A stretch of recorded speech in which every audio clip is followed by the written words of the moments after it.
E aí, galera, beleza, gente? Vamos aqui agora para a aula de revisão da segunda unidade de arquitetura de computadores. O primeiro assunto aqui vai ser o de projeto do nível de microarquitetura, onde a primeira coisa que o projetista tem que pensar são em componentes que vão compor a sua microarquitetura. Então, esses componentes, para decidir qual será o melhor, tem que se pensar na relação custo-benefício, em relação à velocidade que se deseja, né? Componentes mais rápidos eles tendem a ser mais caros, ou em relação a componentes que são mais baratos, porém um pouco mais lentos. Então, sempre ficar pensando aí em relação à velocidade versus custo. Sempre o objetivo em relação a você fazer uma otimização é você reduzir o número de ciclos necessários para que você consiga terminar a execução de um determinado código ou de um trecho de código, ou para que você tenha menos ciclos de relógio para executar uma mesma instrução. Então, é isso aí que você vai ter que levar em consideração na hora de selecionar quais os componentes que vão compor aí a sua microarquitetura. Então, quando a gente pensa em relação à execução de instruções, a gente tem que pensar que nem sempre as instruções podem estar sendo executadas na ordem nas quais elas foram escritas. Às vezes, por uma questão de otimização, você pode fazer com que instruções que estavam dependendo de alguma outra instrução, elas permaneçam bloqueadas lá, enquanto isso você vai executando instruções subsequentes que não dependem de ninguém. Então, dessa forma aí, você vai precisar pular algumas instruções, mas o objetivo final, ou seja, o resultado final, vai ser exatamente o mesmo se todas as instruções tivessem sido executadas na mesma ordem nas quais elas foram escritas. Então, vem o conceito da execução especulativa, onde você pode fazer com que um programa seja dividido em vários blocos, contendo uma sequência, né, de instruções com declarações que estejam aí no controle desses blocos. Então, dessa forma aí, você pode fazer com que a execução ela aumente a velocidade, porque você vai ter aí muitos bloquinhos fazendo execuções de uma forma bem rápida. E aí você tem que pensar em relação a qual será o próximo código a ser executado. E é isso que faz com que se torne tem o nome de execução especulativa. Você tenta, entre aspas, adivinhar qual será a próxima instrução, qual será o próximo bloco que o programa vai requisitar. Dessa forma, você executa esse bloco antes, e aí no momento em que a instrução for requisitada, você já tem a sua resposta, né? Você já executou. Aí vamos então para agora o conjunto do nível de instruções, ou o nível ISA, onde você tem um nível intermediário entre o hardware, né, a parte da microarquitetura, e o nível do sistema operacional. Esse é o nível do conjunto de instruções do seu processador.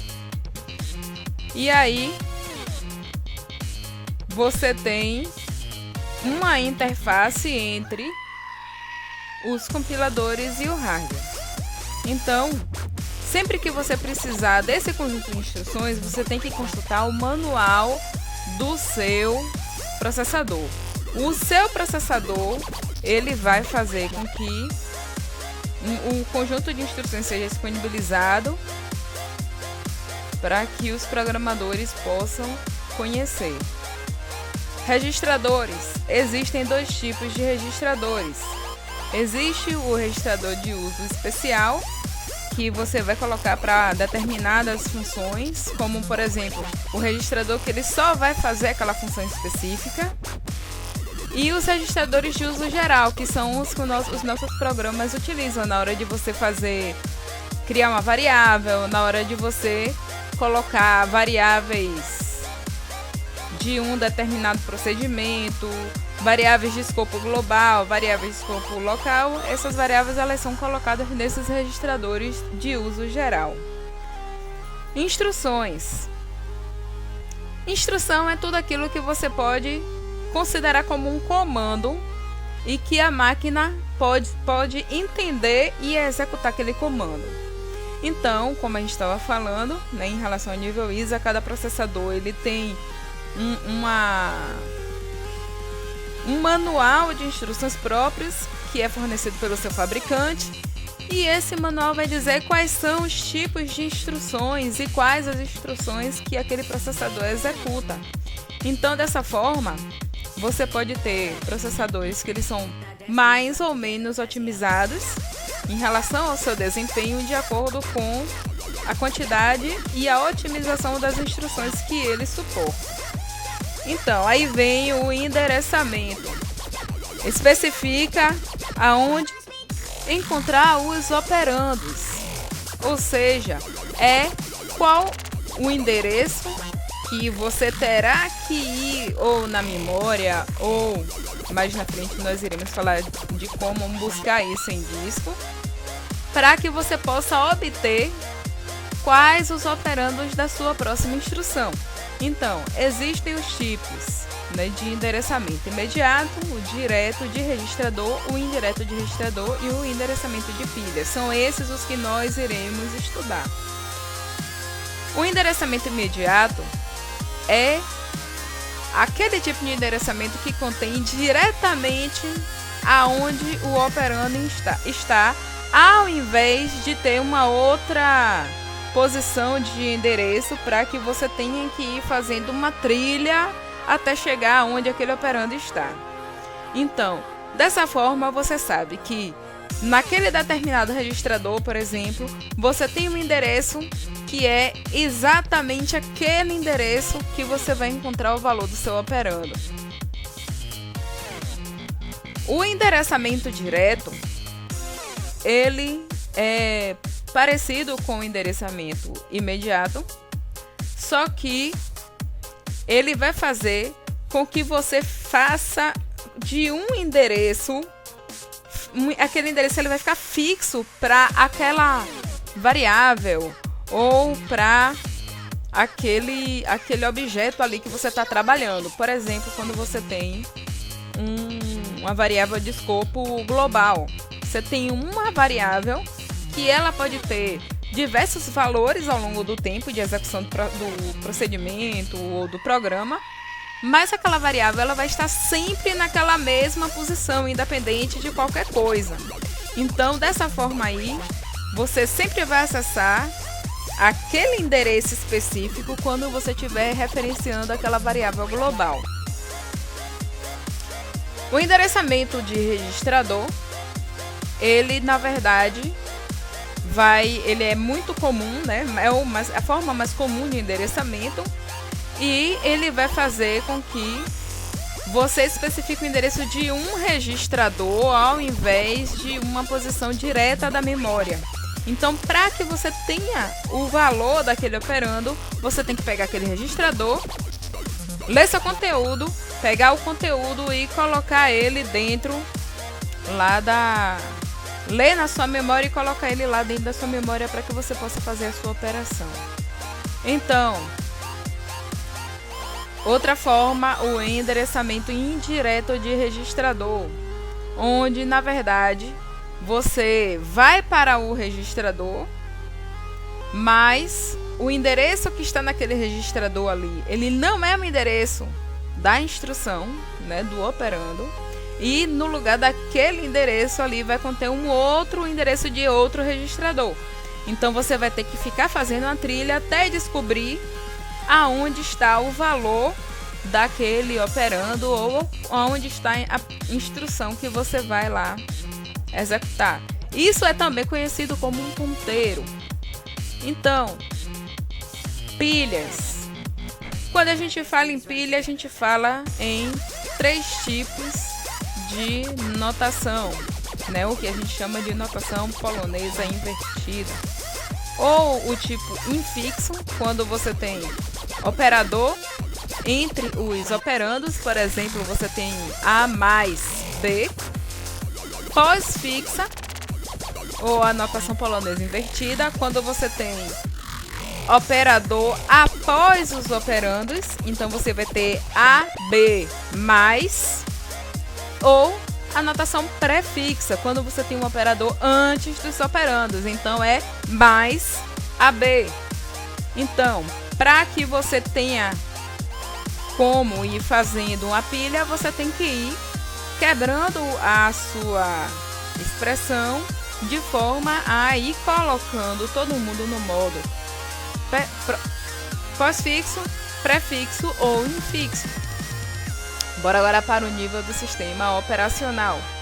Então, sistema operacional, aquele nível em que comanda, a máquina vai te dar mais uma variedade de novas instruções e características para você poder utilizar, você como um programador. E aí, ela vai utilizar tanto o conjunto das instruções ISA quanto esse novo conjunto de instruções que é chamado de chamadas de sistema. Então, esse nível ele é sempre interpretado, né? Então sempre haverá algum tipo de compilador para ele. E aí o sistema operacional ele utiliza uma coisa chamada memória virtual. Por quê?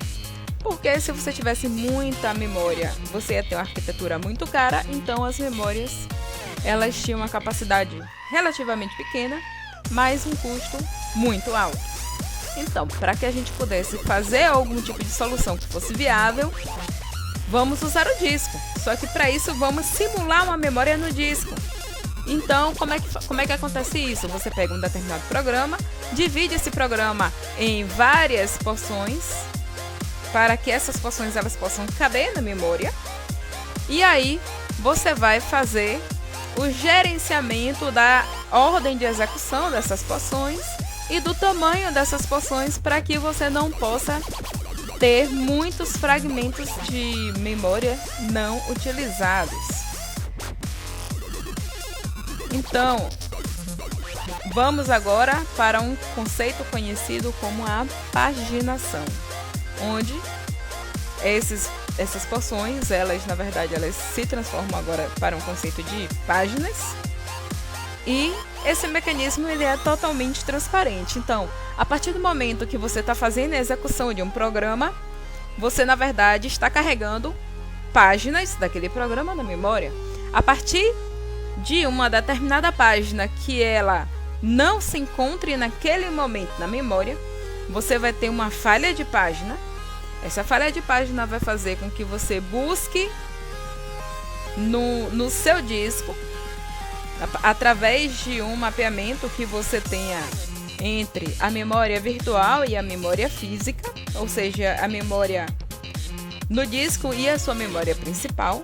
Você vai naquele endereço, vai pegar aonde está a página que está faltando, vai naquele endereço da localização dessa página faltante, carrega essa página para a memória e continua a execução do seu programa. Tudo isso de uma forma transparente ao usuário final. E aí vem um novo conceito, que é o conceito da segmentação, onde você pode fazer com que a memória principal ela possa ser subdividida em segmentos que podem conter um procedimento, um vetor, uma pilha ou um conjunto de variáveis. E esses segmentos eles podem estar interconectados. Você pode ter diversos segmentos em uma mesma memória. A partir do momento que um determinado segmento ele se encontra cheio, você pode criar um novo endereçamento, um novo espaço de endereçamento, ou seja, um novo segmento. Esses segmentos eles são, na verdade, sequências lineares de endereços E sempre que você precisar criar um novo segmento, você pode fazer com que ele se relacione com o segmento que o criou, por exemplo, em uma relação entre pai e filho. Processos. Sempre pensar que tudo e qualquer coisa que é executada na memória, ela na verdade precisa estar inserida dentro de um processo. Então, se você vai executar uma aplicação, você precisa criar um processo para executar aquela aplicação. E aí, a criação e o encerramento desse processo ele é feito dinamicamente pelo seu sistema operacional. Ele cria o processo para que você execute uma determinada aplicação. A aplicação finalizou o tempo de execução, finalizou a sua execução. Aquele processo vai ser finalizado. E você também pode ficar criando processos dentro de processos. Então, um processo principal, por exemplo, ele pode criar outros processos filhos. O que você vai fazer com que, caso o processo pai morra, caso ele finalize, todos os seus processos filhos também morrerão. Porém, se você tem um determinado processo filho e esse processo filho morrer, não necessariamente o seu pai vai ser finalizado também. Sempre bom a gente lembrar desses conceitos. E vamos agora para as condições de disputa, onde se você tem processos que dependem de um mesmo recurso, esses processos eles podem concorrer por esse recurso de uma forma que quem chega primeiro captura. Então, se você tem quem chega primeiro captura e um processo capturou, o outro ficou esperando, então você agora vai estar em uma condição de disputa, onde você pode ter como consequência ambos os processos ficarem eternamente parados, um achando que o outro estava fazendo a sua função e o outro achando que o um também estava fazendo a sua função e na verdade os dois estavam parados. Então, dessa forma, como nós podemos resolver condições de disputa, ou seja, como a gente pode evitar que os processos fiquem parados para sempre, sempre esperando a resposta de um outro processo, utilizando semáforos. Então, quando a gente está utilizando um semáforo, na verdade, nós temos variáveis inteiras que ora estão em up, ora estão em down. Ora elas estão com um determinado valor zero, por exemplo, ora elas podem ter esse valor incrementado. Então, sempre com um semáforo, você precisa incrementar em uma unidade essas variáveis para que você possa fazer com que os processos entendam quem está na ativa em um determinado momento. Então, dessa forma, um sempre vai entender quando o outro estiver em algum recurso compartilhado e vai esperar até que a sua vez chegue. Então, agora vamos para o nível da linguagem de montagem. Lembrando alguns conceitos importantes que em primeiro lugar, esse nível da linguagem de montagem, ele é totalmente implementado por tradução, ou seja, eu não tenho compiladores, eu vou ter tradutores que vão me gerar um código intermediário. Eu tenho o conceito da linguagem fonte, onde é a minha linguagem do programa, a linguagem original daquele programa que eu estou querendo traduzir. A linguagem alvo é a linguagem para a qual eu quero fazer a tradução.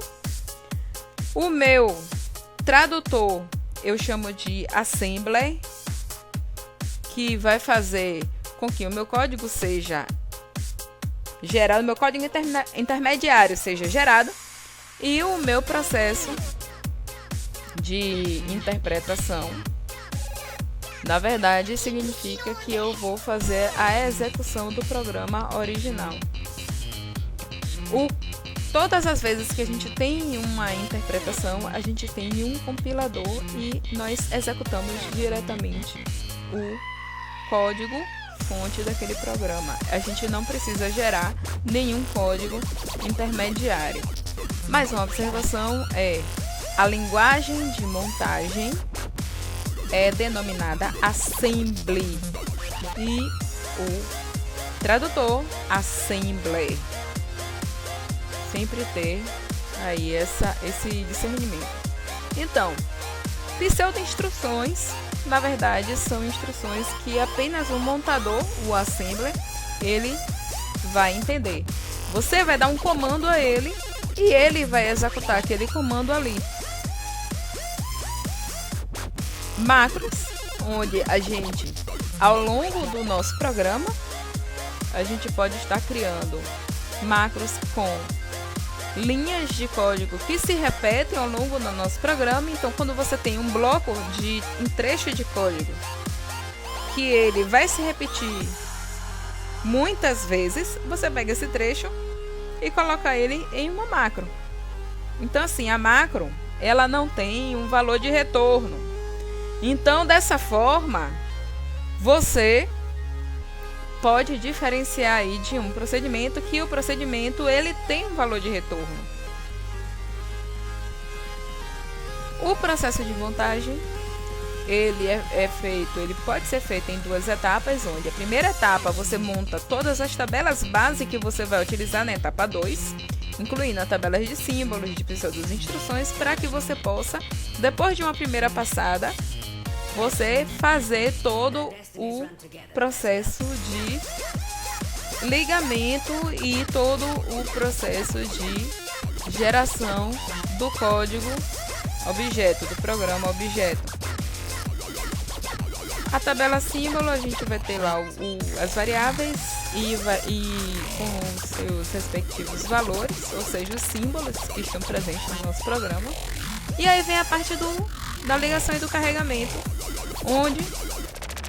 Por que existe a ligação? Porque o tradutor, ele vai pegar cada um dos procedimentos e ele vai traduzir e colocar em uma área reservada do disco. Mas ele não vai ligar os procedimentos na ordem em que eles foram chamados no seu programa. Ele simplesmente pega cada um individualmente, traduz e deixa lá. O ligador, o que ele faz? Ele vai pegar o seu código-fonte original, vai pegar as suas instruções, vai colocar na ordem pela qual você colocou lá no seu fonte original e vai buscar todas as referências dos procedimentos que foram traduzidos, colocando as chamadas a esses procedimentos lá dentro do seu código intermediário. Então, dessa forma aí, você tem, no final das contas, o código final que vai ser carregado na memória para execução. Então, vou pegar todos os programas que foram, os subprogramas, os meus procedimentos que foram traduzidos, vou buscar aonde eles foram colocados no disco, pego lá esse endereço, essa chamada deles, e vou colocando no meu código da tradução final, no meu código que vai ser executado na memória. A ligação dinâmica, ela vai se diferenciar do processo de ligação convencional, porque a ligação convencional, ele vai fazer tudo isso que eu falei em relação a buscar onde os procedimentos estavam para que eles pudessem ser encaixados lá no seu código de execução final antes da execução na memória daquele programa. Então, assim, é um processo estático, né? Se você tiver muitos procedimentos, é um processo relativamente demorado. E aí a ligação dinâmica, ela entra com a ideia de você poder otimizar essa execução na memória e esse processo de ligação. Então, a partir de agora, você carrega o programa na memória e quando acontece a primeira invocação a um determinado procedimento, o ligador vai lá no lugar onde o tradutor deixou aquele procedimento e carrega ele para a execução do seu programa. Então isso é sempre feito a partir da primeira chamada a um determinado procedimento. Como exemplo, nós temos as DLLs do Windows, onde você tem um conjunto de DLLs, mas nem todas elas são carregadas no momento em que o sistema é inicializado ou em que um programa é iniciado. A DLL só vai ser carregada a partir do momento que houver a primeira chamada àquela DLL, aquele procedimento. Aí o sistema operacional vai poder carregar aquela biblioteca na memória. Beleza, pessoal? É uma revisão básica. Eu espero que vocês não fiquem resumidos a essa revisão, que vocês estudem, peguem o livro, estudem pelo livro, estudem pelas aulas também. E agora eu estou propondo aí esse resumo com alguns itens para vocês fazerem e me entregarem até a meia-noite de hoje, né? Como uma forma aí de vocês estarem ganhando um ponto extra. Então, explicar com suas palavras o processo de montagem em duas passadas e o processo de ligação. Explicar o funcionamento dos semáforos para solucionar uma condição de disputa. E explicar o problema do produtor-consumidor que deu origem às condições de disputa. Então, galera, é isso. Até mais. E fiquem ligados aí que a qualquer momento poderemos estar colocando novos vídeos aí no canal.